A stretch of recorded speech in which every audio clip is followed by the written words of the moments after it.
iniciando mais um programa Direito em Foco pela Docton TV, conversando hoje com a nossa egressa do curso de Direito, Conceição Lana.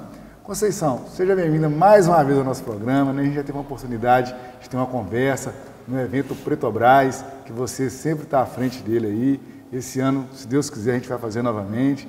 Então com muita felicidade que eu te recebo aqui hoje para poder você contar um pouquinho dessa trajetória acadêmica e profissional, né? O que você fez no curso de Direito e o que você anda fazendo agora como bacharela, né, do nosso curso de Direito. Seja bem-vindo ao nosso programa. Muito obrigada, professor Oscar. É um prazer estar aqui novamente no programa Direito em Foco e é sempre uma grande alegria poder voltar aqui na DOC. 5 anos de faculdade, né, no nosso curso de Direito, sim, algumas experiências. É importante, né, esse relato, né, do nosso egresso e egressa, dar acerca daquilo que eles fizeram aqui. Sim. Conta um pouquinho para a gente, né, o que você fez, o que você achou que foi importante, o que mudou efetivamente sua vida e o que você fez durante esse período que te ajuda hoje, nesse momento já como profissional. Então, professor, a minha trajetória acadêmica, ela veio um pouco tardia, pelo menos no curso de Direito. Eu entrei para o curso no ano em que fiz 43 anos, então eu já era mãe, né? Sou mãe de 2 filhos e uma ainda era uma criança, né? Tinha 5 anos. E nesse início, foi um início que eu vim por prazer, por vontade, buscar esse conhecimento, né? Então, o curso de Direito surgiu para mim não como uma opção. Eu construí, eu quis estar aqui e dediquei bastante ao estudo do Direito. Principalmente, digamos assim, que nos períodos iniciais eu era mais pesquisadora, mais estudiosa, mas me valiam demais os estudos e o curso de Direito para mim, hoje, é uma honra. E o que te chamou a atenção, eu percebo você hoje, o que eu percebo que te chamou a atenção foi a questão da escrita e da pesquisa, né? Como é que foi essa experiência, né, no projeto, né, de leitura supervisionada, que são os grupos de leituras, né, o chamado GRULES, o projeto integrador, as apresentações no ateliê? Como é que foi essa experiência para você? Então, eu sempre gostei muito, né? Inclusive eu tracei esse caminho da pesquisa científica aqui dentro do curso de Direito. Sempre quis participar, inclusive era uma disputa na sala de aula, né, entre os grupos, né, que tivesse o melhor trabalho avaliado na visão dos professores que viriam para o ateliê jurídico. Eu sempre participei, eu sempre passei noites inteiras estudando, lendo e aprimorando o trabalho científico para que eu pudesse concorrer e obter êxito de ter o trabalho escolhido. Então, para mim foi uma alegria durante os 10 períodos do curso de Direito, eu participei de 8 ateliê jurídico e foi uma construção. Na verdade, o meu primeiro ateliê, eu já trabalhei ele com muito empenho e eu publiquei na revista Docton o primeiro artigo em 2014. Eu entrei aqui na Docton em 2013. Em 2014, no ateliê jurídico, meu trabalho foi publicado na primeira edição da revista eletrônica da Docton, que para mim já foi uma alegria. No ano seguinte, eu também dediquei à pesquisa, tive um trabalho aqui aprovado na Docton de Caratinga e que eu apresentei no Congresso Cidades Sustentáveis, em 2015. Então, também um trabalho aqui do ateliê jurídico.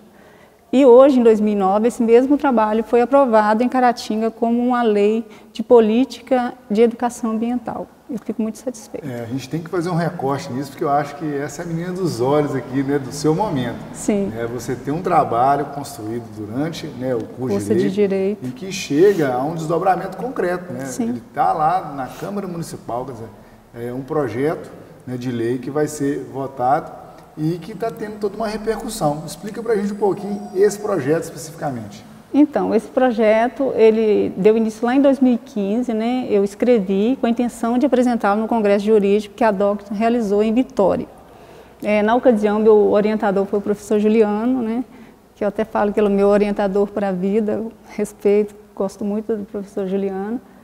Mas esse trabalho, com o transcorrer do curso de Direito, eu fui aprimorando. Então, em 2019, eu já tinha terminado, eu tive a oportunidade, inclusive fui até informada desse congresso jurídico que aconteceria no Rio de Janeiro pela minha orientadora do meu trabalho de conclusão de curso, professora Júlia de Paula, a nossa professora aqui da DOC. Ela me mandou um e-mail dizendo, olha, vai haver um congresso lá no Rio de Janeiro, é do Conselho de Altos Estudos em Direito, o seu trabalho de conclusão foi um trabalho muito bom, eu gostaria que você inscrevesse seu trabalho. Inclusive, esse meu trabalho de conclusão também foi publicado em coautoria com a professora Júlia, né? Na ocasião, que foi em abril desse ano, eu inscrevi esses dois trabalhos, meu trabalho de conclusão de curso, né, e essa política de educação ambiental. Sendo que os dois trabalhos foram aprovados, para minha surpresa, fiquei muito satisfeita com isso, e foram aprovados e publicados em um livro pela FAPERJ, que é uma fundação, Carlos Chagas, Fundação de Apoio à Pesquisa Científica, né, do Rio de Janeiro. Então foram publicados os dois trabalhos, tanto o meu de conclusão de curso, quanto esse que virou lei aqui no município. A partir da minha apresentação lá em Vitória, em 2015, a banca avaliadora, que eram advogados da Dr. de Leopoldina, me recordo perfeitamente, porque esse projeto foi um projeto que eu fiquei com ele, trabalhando só agora em 2019 que eu consegui concretizá-lo. E eles me disseram lá na apresentação em 2015 que esse trabalho tinha uma aplicabilidade prática muito grande e que eu deveria propor como lei municipal aqui, né? E aí eu guardei isso, em 2015 eu tentei, eu fiz o projeto de lei, fiz o corpo da lei, a pedido do vereador, né, que na ocasião apresentou. Esse projeto foi votado na primeira instância lá na Câmara, né, na primeira votação, ou melhor, e na segunda votação foi retirado de pauta, mas eu estava aqui no curso de Direito, segui com o curso e deixei. Esse ano, depois que eu inscrevi tanto meu trabalho de conclusão e ele foi aprovado, aí eu voltei à Câmara Municipal. Aí dessa vez eu tive a oportunidade de conversar com a Comissão de Constituição e Justiça, que é a comissão da Câmara Municipal de Caratinga, e o projeto passou e já foi aprovado, né? Ele já foi aprovado pela Câmara Municipal e está esperando só a análise do prefeito para sancionar. Que bom. E conta um pouquinho o que se trata o projeto em si. Então, esse projeto para mim, ele traz muito da saúde pública, professor, porque antes de fazer direito aqui, eu fiz um outro curso, fiz enfermagem pela Fundação Educacional de Caratinga, e dentro da enfermagem, uma das partes que eu mais gostei de trabalhar e de estudar era a farmacologia. E o meu trabalho de conclusão lá na enfermagem foi sobre farmacologia. Então, trabalhar os medicamentos, o papel do medicamento na saúde pública sempre foi uma tendência minha que eu já trazia lá do curso de enfermagem.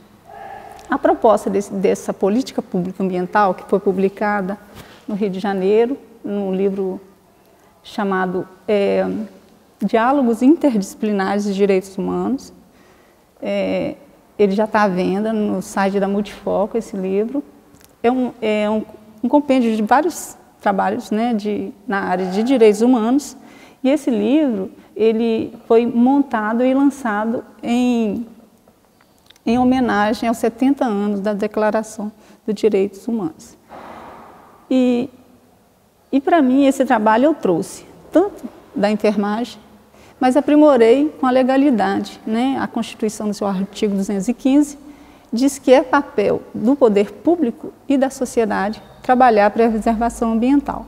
Então, esse ano, eu trouxe o trabalho de novo em foco, estudei, pesquisei bastante e aprimorei para o direito, né? Aprimorei aquele trabalho que era mais um foco só de saúde pública, eu trouxe ele para o direito. Então, ao final, ele se transformou nessa política pública ambiental aqui no município de Caratinga, que ele traz o diálogo para dentro da comunidade, né? E não é uma política pública onde que a população é destinatária dela, não. Ao contrário, ela traz a população para participar da preservação ambiental. E a questão é em relação ao medicamento que fica ocioso dentro dos domicílios.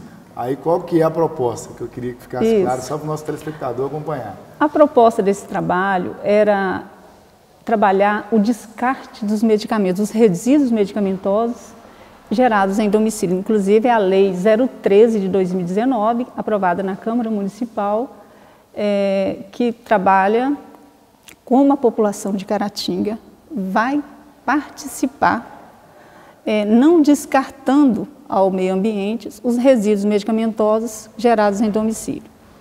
A proposta da lei, que teve uma pesquisa científica, foi um estudo através de dados demográficos da população brasileira, dados do censo, né?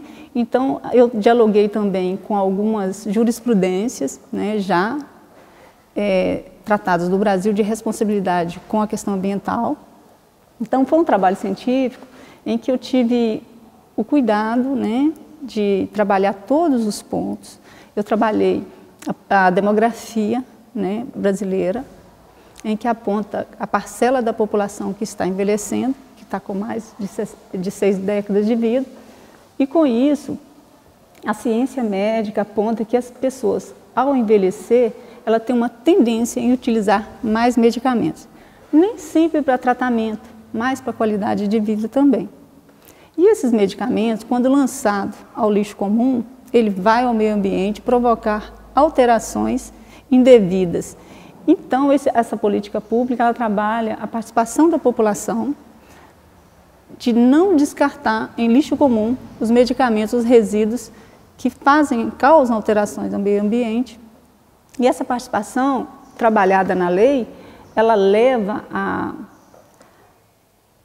a comunidade a participar através do posto de saúde do seu bairro. O PSF, tão conhecido, mas que tem o nome Estratégia de Saúde Familiar, conhecido como PSF, ele tem uma responsabilidade muito grande em trazer a população a participar. Inclusive, as agentes de saúde de família, elas visitam os lares, né, na sua região, na micro-região adstrita desse PSF, as agentes de saúde visitam esses domicílios. E a lei traz para que essas agentes informem, elas não vão recolher os medicamentos, elas informem a cada uma casa que ela passar, os familiares, de que há esse ponto de coleta lá no posto de saúde, para que as pessoas estejam na ida no posto, o filho vai ao posto, leva esses medicamentos que nem sempre estão vencidos, mas que o paciente tem a sua prescrição suspensa, que não pode ser utilizado por outro da família, que será descartado do meio ambiente se não tiver o ponto de coleta. É um projeto assim, muito bacana sobre esse viés da participação. Sim. Não é uma lei que vai obrigar ninguém a fazer nada, Sim. mas é uma proposta que vai justamente aproximar, né, a sociedade, a comunidade, né, dos valores relacionados à proteção ambiental. É muito importante. Eu vejo com louvor e agradecimento dos vereadores de Caratinga terem abraçado essa causa, porque o projeto foi aprovado por unanimidade, tanto na primeira quanto na segunda votação. Então, eles compreenderam essa necessidade e eu comprovei também no trabalho, através dos estudos, que os resíduos medicamentosos, o posto de saúde já tem a lei de coleta obrigatória. Então, já tem a resolução do Ministério da Saúde que obriga o posto de saúde a dar destinação correta aos seus resíduos medicamentosos. Resíduos contaminantes, e que o medicamento estaria nessa categoria de resíduos contaminantes. Então, a partir do momento que o posto de saúde já tem a obrigação dessa coleta, e o cidadão comum não tem, ele poderia estar levando para quem tem essa responsabilidade. Então, ele não tem o local de coleta, de descarte correto, eu não tenho, na minha casa você não sabe, eu não sei como descartar isso no meio ambiente, que não no lixo comum. Então, ao passar para o cidadão participar de um papel que é da saúde pública, que é do agente, que é do posto de saúde, né, que já é regulamentado, já existem as regulamentações para o serviço de saúde com relação ao descarte de resíduos contaminantes, então a população estaria participando daquilo que a Constituição pede. É o poder público e a comunidade, a responsabilidade de preservação do meio ambiente. Temos que divulgar bastante aí para poder, né, contribuir com esse alcance da informação para a nossa comunidade. E falando em comunidade, né, você trouxe um livro também que você vai indicar aí, né, fazer uma indicação bibliográfica. Como é que é o nome do livro? E fala um pouquinho sobre ele, pode mostrar também. Tá. Quando você solicitou que eu trouxesse uma indicação, eu voltei lá nos períodos iniciais, né, do curso de Direito, dentro da Sociologia Jurídica e da Ciência Política. São as matérias propedêuticas iniciais do curso, elas me orientaram muito para a pesquisa científica e tem me orientado, continua me orientando. Então eu trouxe o livro, que também foi indicado aqui na ocasião pelo professor Rodolfo Assis, no segundo período ele indicou esse livro. Esse livro, Quem é o Povo, é de um sociólogo alemão, né, que ele trabalha a questão fundamental da democracia. Então, a leitura desse livro para os alunos, tanto nos períodos iniciais, aqueles que ainda não leram, eu acho que é uma oportunidade. Eu fiz questão de pegar o livro na biblioteca da faculdade, que vocês têm outros exemplares lá, e a indicação de um livro que tem aqui na biblioteca facilita, né, para que os alunos que aqui estão tenham acesso à leitura desse livro. Ele também tem ele digital na internet, podem estar consultando.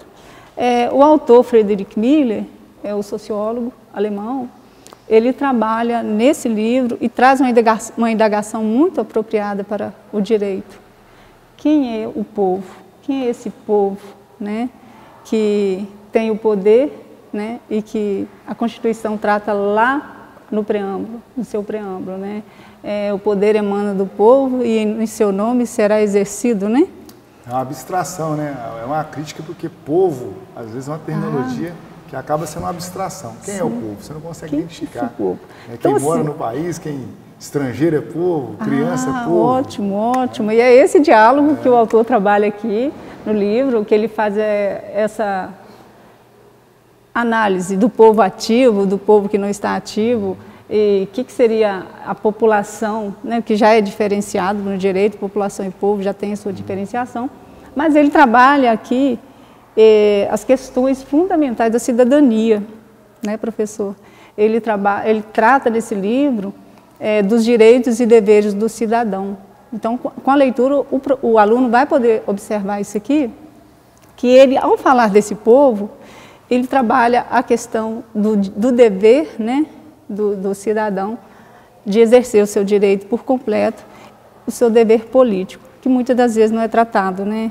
A gente fala do civil, dos direitos civis, dos direitos sociais, o direito político, aí tem certo tabu, a questão da política partidária, às vezes até impede que esse diálogo, né, amplia, e isso o autor vai conseguir fazer com muito louvor.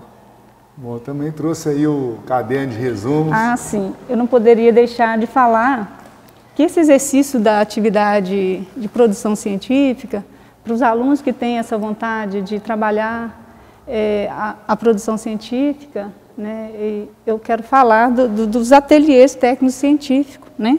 Trouxe até um caderno de resumo, esse aqui é o de 2017. Nesse caderno também tem um resumo de um trabalho meu apresentado aqui no ateliê jurídico.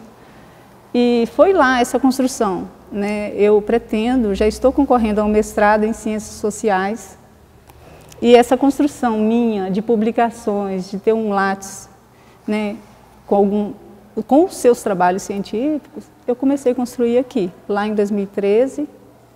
Eu cheguei em 2013, 2014 foi meu primeiro, 2015, e de lá eu não parei. Eu vim até 2017, em 2018 eu não participei do GRULHS. Mas que era o ano de projeto científico, conclusão de... Do primeiro ao oitavo período. Do primeiro ao oitavo? Nono e décimo é projeto Meu Deus, TCC, então eu fui muito TCC. feliz, até achei que tivesse, por eu não ter participado, né? Eu participei então, concorri e apresentei em todos os grupos em que eu estava aqui, durante o meu curso. E essa construção para a pesquisa científica que é muito importante, professor, até para quem vai advogar, né? Que não é o meu caso, eu não devo advogar, mas o advogado ele precisa ter a questão do conhecimento científico até para os seus argumentos jurídicos, nas suas defesas, porque não é só para escrever um livro que você tem que conhecer a pesquisa científica, né? Você tem que estar o tempo todo consultando jurisprudência, né? Doutrinas. E quando você tem esse hábito da leitura, é fácil de você construir um argumento, né, com a jurisprudência. Não é fácil. Fica mais tranquilo. Nada é tão fácil assim. Pela leitura, né? Eu acho.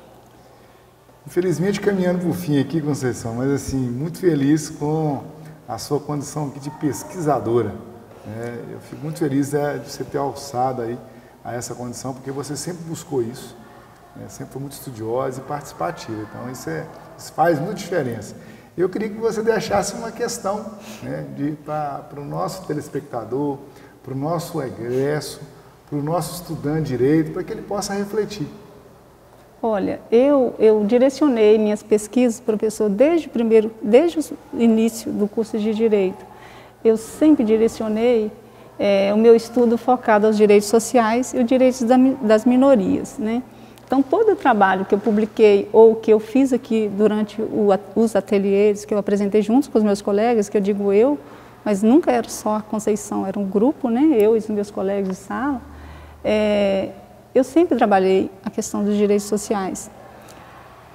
O direito, né, sendo parte das ciências sociais, ele precisa que não só saímos aqui da faculdade com foco na advocacia. O direito abre portas, né, e portas que você vai começar a construir o que você pretende, né? Então, a minha pretensão com a pesquisa científica, ela começou lá no início do curso de Direito e ela foi sendo construída, trabalhada até a conclusão, né? E na minha conclusão, por exemplo, eu trabalhei aquilo que eu já tratava lá no primeiro período. Eu vim para a faculdade porque eu tive dificuldade num projeto social que eu desenvolvi aqui, antes do Direito. Eu vim para conhecer um pouco mais sobre licitação de projetos sociais, né? E acabei que, quando eu cheguei e fui apresentada aos direitos sociais, a obrigação de prestação positiva do Estado com esses direitos sociais para que garanta a cidadania, aí eu me achei. Falei, aqui é o caminho, é aqui que eu vou. Isso fica a reflexão, então, desse encontro aí, né, da participação em prol dos direitos sociais aí da nossa comunidade. Apesar, professor, que nós temos cada dia mais, nós estamos sendo chamados para o individualismo, né?